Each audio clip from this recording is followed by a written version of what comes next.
नमस्कार, मैं हरदीप कौर आज आपके सामने नया विषय लेकर प्रस्तुत हुई हूँ, जो है सर्वनाम। जैसे कि आप जानते हो कि क्लास 6, 7th, 8th इन सभी कक्षाओं में सर्वनाम विषय पढ़ाया जाता है। आज मेरा जो विषय है वो सर्वनाम है।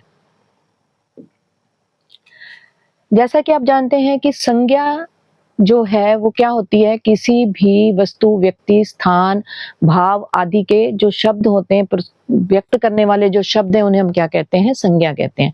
लेकिन जब हम संज्ञा को बार-बार कोई पैराग्राफ राइटिंग कर रहे हैं, कोई अनुच्छेद लिख रहे हैं, किसी विषय का, किसी व्यक्ति के नाम को बार-बार अगर दोहराते हैं, तो वो देखने में या पढ़ने में हमें अच्छा नहीं लगता।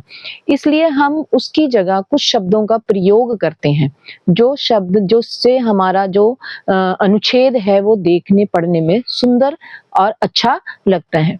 तो सर्वनाम वही है जो संज्ञा की जगह पर प्रयोग किए जाते हैं। संज्ञा के बदले में आने वाले शब्दों को हम क्या कहते हैं? सर्वनाम कहते हैं। जो शब्द संज्ञा को रिप्लेस करते हैं, उसकी जगह पर प्रयोग किए जाते हैं, उसको हम क्या कहते हैं? सर्वनाम शब्द कहते हैं। जैसे उदाहरण के तौर पर मैं, तुम, आप, वह, वे, ये सभी क्या है? सर्वनाम है, जो किसी व्यक्ति, वस्तु, स्थान की जगह पर जब हम कंटिन्यू कोई वाक्य को दोहरा कर लिख रहे हैं, बार-बार लिख रहे हैं, कोई पैराग्राफ लिख रहे हैं, कोई अनुच्छेद लिख रहे हैं, तो वहां इनका प्रयोग किया जाता है। संज्ञा के स्थान पर प्रयुक्त होने वाले शब्दों को सर्वनाम कहते हैं। संज्ञा की पुनरावृत्ति मतलब दोबारा दोहराने को, कि दोहराई उसका बार-बार ना हो, दोहराई ना करने के लिए सर्वनाम का प्रयोग करते हैं। जैसा कि मैंने बताया कि संज्ञा शब्द को अगर हम बार-बार दोहराते हैं तो वो अच्छा नहीं लगता, इसलिए उसकी दोहराई बार-बार ना हो, उसके स्थान पर वाक्य के अनुसार हम कुछ शब्दों का इस्तेमाल करते हैं, जिन्हें हम क्या कहते हैं? सर्वनाम कहते हैं। सर्वनाम सार्थक शब्दों के 8 भेदों में से एक है। सार्थक शब्द क्या होते हैं? वो शब्द जिनका कोई अर्थ हो, जिनका कोई मीनिंग हो, उनको हम कहते हैं सार्थक शब्द। व्याकरण में सर्वनाम एक विकारी शब्द है। अब विकारी और अविकारी दो तरह के शब्द होते हैं। सर्वनाम विकारी शब्दों में आता है। विकारी शब्द क्या होते हैं? वो शब्द जो लिंग, वचन, काल के अनुसार बदल जाते हैं। वाक्य में जब उनका प्रयोग होता है तो वाक्य में लिंग, वचन, काल के अनुसार बदल जाते हैं। ये 4 तरह के होते हैं विकारी शब्द। 4 तरह के होते हैं। पहला है संज्ञा, दूसरा है सर्वनाम, तीसरा है विशेषण और चौथा है क्रिया। ये 4 जो है व्याकरण में हमारे विकारी शब्द होते हैं, जो लिंग, वचन, काल के अनुसार बदल जाते हैं। उनमें से ही सर्वनाम जो है वो एक हमारा शब्द है, एक व्याकरण का भाग है, इसलिए हम इसे क्या कहते हैं? विकारी शब्द है। क्योंकि जब इनका वाक्य में प्रयोग करते हैं तो ये लिंग, वचन, काल के अनुसार, क्रिया के अनुसार, कारक के अनुसार इनमें बदलाव हम देख सकते हैं या बदलाव हो जाता है, इसलिए हम इन्हें विकारी शब्द कहते हैं। अब सर्वनाम के भेद। जब हम सर्वनाम पढ़ते हैं तो उसके आगे जैसे संज्ञा के 3 भेद हैं और 2 उपभेद हैं, इसी तरह सर्वनाम के हम 6 भेद मानते हैं। पहला है पुरुषवाचक सर्वनाम, दूसरा निश्चयवाचक। पुरुषवाचक, जैसे हमें पुरुषवाचक सर्वनाम से पता ही लगता है कि किसी व्यक्ति के बारे में जो शब्दों का इस्तेमाल किया जाता है। निश्चय, जो पर्टिकुलर एक जगह की ओर, एक चीज की ओर संकेत करे। अनिश्चय, जो किसी चीज की ओर निश्चित तौर पर संकेत ना करता हो। संबंध, जो 2 वाक्यों में, 2 शब्दों में जो संबंध जोड़ने का काम करता है। प्रश्न, जो जहां प्रश्न पूछा जाता है। और निजवाचक, जो हमारे लिए, अपने लिए प्रयोग किए जाते हैं। ये 5 भेद है जो हम सर्वनाम को आगे पढ़ने के समय इसका हम इस्तेमाल करते हैं, इनके बारे में हम पढ़ते हैं। तो हमारा अगला है पुरुषवाचक सर्वनाम। पुरुषवाचक सर्वनाम, जैसे कि मैंने पहले बताया कि पुरुषवाचक सर्वनाम क्या है, कि जो पुरुषों के लिए व्यक्त किया। पुरुष कौन से? अब बोलने वाला, जैसे मैं बोल रही हूं, वक्ता जिसको कहते हैं, बोलने वाला। ऐसे सर्वनाम शब्द जो बोलने वाला अपने लिए प्रयोग करता है, वो सारे क्या है? पुरुषवाचक सर्वनाम। दूसरा है सुनने वाला, जैसे आप या सामने वाला जो सुन रहा है उसको, जिसको कहते हैं श्रोता, उसके लिए जिन शब्दों का प्रयोग होता है उसे हम क्या कहते हैं, पुरुषवाचक। वो शब्द भी किस में आएंगे, पुरुषवाचक सर्वनाम में।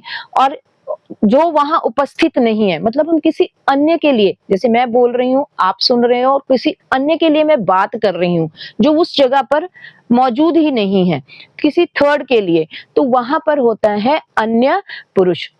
ठीक है, तो यहाँ तीन सुनने वाला, बोलने वाला और बोलने वाला, सुनने वाला और अन्य पुरुष के लिए जिन सर्वनाम शब्दों का प्रयोग होता है उन्हें हम क्या कहते हैं, पुरुषवाचक सर्वनाम।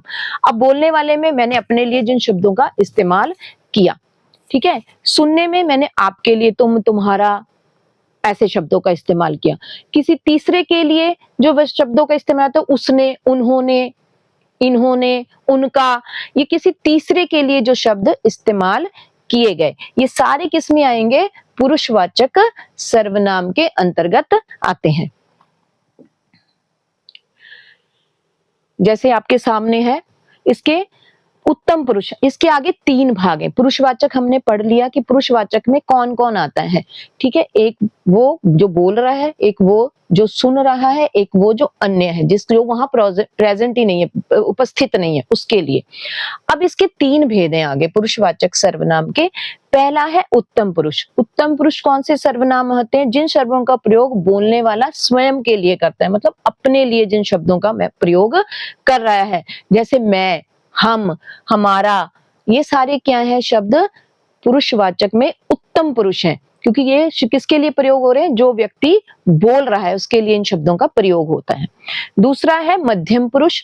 मध्यम पुरुष है वो जो सुन रहा है, वो सर्वनाम शब्द जो सुनने वाला या श्रोता के लिए प्रयोग होते हैं, जैसे कि तुम, तुम्हारा, तुझे, तुम्हें, ये जो शब्द हैं ये सर्वनाम शब्द किसके लिए है, मध्यम पुरुष के लिए, जो सुनने वाला है, जो श्रोता है, उसके लिए। अन्य पुरुष कौन से होते हैं, जिस सर्वनाम का प्रयोग बोलने वाला श्रोता के अतिरिक्त किसी तीसरे के लिए करता है, जो वहां पर मौजूद नहीं है, इसको क्या कहते हैं, अन्य पुरुष। अब अन्य पुरुष में कौन कौन सा आता है, जैसे मैंने पहले भी आपको एग्जांपल दिया है, उसने, यह, ये, वे, ये जो शब्द हैं सर्वनाम शब्द, ये सारे क्या हैं, अन्य पुरुष आते, ये सारे पुरुषवाचक में है। ये आगे उसके तीन भेद हैं कि पुरुषवाचक में कौन सा उत्तम पुरुष में आता है, कौन सा मध्यम में आता है, और कौन से शब्द पुरुष जो है वो अन्य पुरुष में आते हैं। सेकंड है हमारा भेद निश्चयवाचक, जिसमें हमने कहा था, पहले ही मैंने आपको शॉर्ट में बताया था कि जो निश्चय किसी तौर पर संकेत करता है, कि ऐसे सर्वनाम शब्द जो किसी वस्तु, व्यक्ति, स्थान की ओर निश्चित रूप से संकेत करते हैं, उसे निश्चयवाचक सर्वनाम कहते हैं। जैसे वो शब्द, जैसे यह, वे, वह, ये शब्द क्या होते हैं, निश्चित, ये हमें ये बताते हैं कि ये चीज निश्चित रूप से उसी की है, निश्चित है। तो यहाँ पर ये शब्द जो होते हैं, ये सर्वनाम शब्द निश्चित रूप से किसी व्यक्ति की, स्थान की या वस्तु की ओर संकेत करते हैं, तो इसलिए ये क्या है, निश्चयवाचक सर्वनाम है। जैसे यह पुस्तक सोनी की है, पक्की है कि ये उसी की पुस्तक है। ये पुस्तकें रानी की हैं, मतलब ये निश्चित तौर पर है कि ये पुस्तकें जो हैं वो रानी की ही हैं, किसी और की नहीं है। पर्टिकुलरली निश्चित तौर पर यहाँ संकेत दिया जाता है। और ये शब्द कौन से हैं, यह, ये, वह, वे, ये शब्द जो हैं वो निश्चयवाचक सर्वनाम में प्रयोग किए जाते हैं।